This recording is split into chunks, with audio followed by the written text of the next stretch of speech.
So let's begin to do the simple stitch. That's next. So what we're going to do is that for the simple stitch we want to play within the vertical strings that you see. Do you see those there? They're all pretty obvious when it's big yarn. The smaller yarn it's obvious too, but it's easier to see it and point it out and put my fingers through it so you can really see it. So what we want to do is that we just simply, we don't chain one at all. Okay, this is for the simple stitch, we don't chain one. We just immediately start. So you're looking for the second vertical in. So this is the first one, looking for the second one in. And to do that we just insert our hook in behind the vertical strand only. It's just the one strand. Yarn over and pull through that vertical strand and slide it and collect again. So do you see how you cannot see through that picket fence anymore versus this side? This is what makes it finish, by finishing it on the other side. So what we're going to do is that we're going to come into the next vertical. So you got the first one, come into the next vertical for a simple and pull through.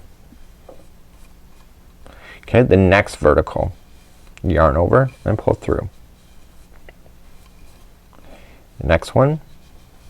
So if I started off with 10 chains like we talked about and then I still had 10 after I went across the first time, how many loops do you think should be on the hook? And if you're guessing 10, the answer is right. Okay, so I'm not even counting at this point. I'm pretty confident in my own skills, but sometimes when I first start I like to be able to double check. So I should be on 9. So 1, 2, 3, 4, 5, 6, 7, 8 and 9. So here's the thing. On the outside, okay, you see a vertical loop, but that's wrong. So what you have to actually look for is look for where there's 2 strands. Okay, and go right into that instead. So you don't look for one loop, you look for the actual chain stitch, just like so. Yarn over and pull through. Okay, if you go through one loop or one strand on the end, you will have a massive hole that appears in your project each and every time. So you can see that the picket fence is now gone. You can no longer see through this project, so that you can see that when you go back and all of the loops are on the hook, this is actually when the row below is actually complete. To go back in the other direction, it's just like we started before. So we yarn over and pull through one loop only. And now for the remaining of this particular line we yarn over and pull through 2 each and every time.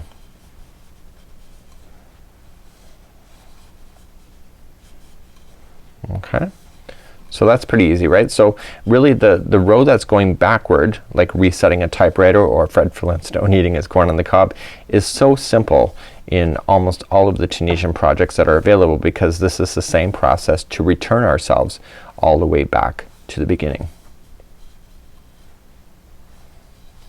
So I'm gonna review the simple stitch one more time before we move on. So you can see here is that you have what it called like a picket fence. You can see that the row below is now filled in. That's because we've already come across. So let's just do one more row of this and then I'm gonna move you on to another stitch. So to begin the simple, remember that we just don't worry about this first vertical, we go to the second one over. Okay, so you just gotta look for it. You remember how I talked about there's a lean? You can see that the lean is actually happening. You see that the stitches are actually leaning over. So that's not a big deal. You just have to straighten up your work and all of these will pick right back up to being vertical. So let's begin again. We come into the second vertical, yarn over and pull through. And we're gonna just speed up. And we do that all the way across. So once you get the hang of this, you can actually really being able to motor along.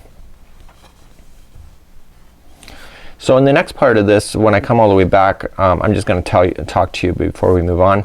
We're gonna be covering the actual knit stitch next. The knit stitch actually looks like it's truly knitted.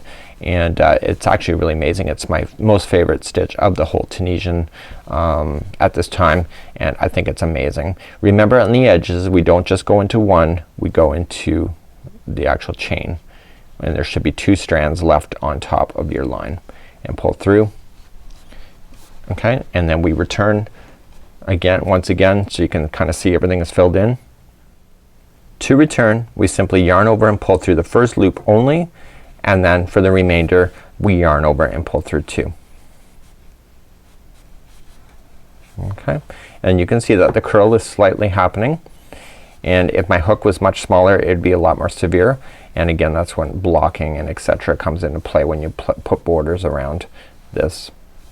When we go to put borders around Tunisian, just so that you're aware, you can't use the same size crochet hook. You have to go back down to the recommendation of the actual strand itself, because in actual fact, because the tension is so tight, it's actually making this to that size even though you're using a larger size hook in order to achieve it.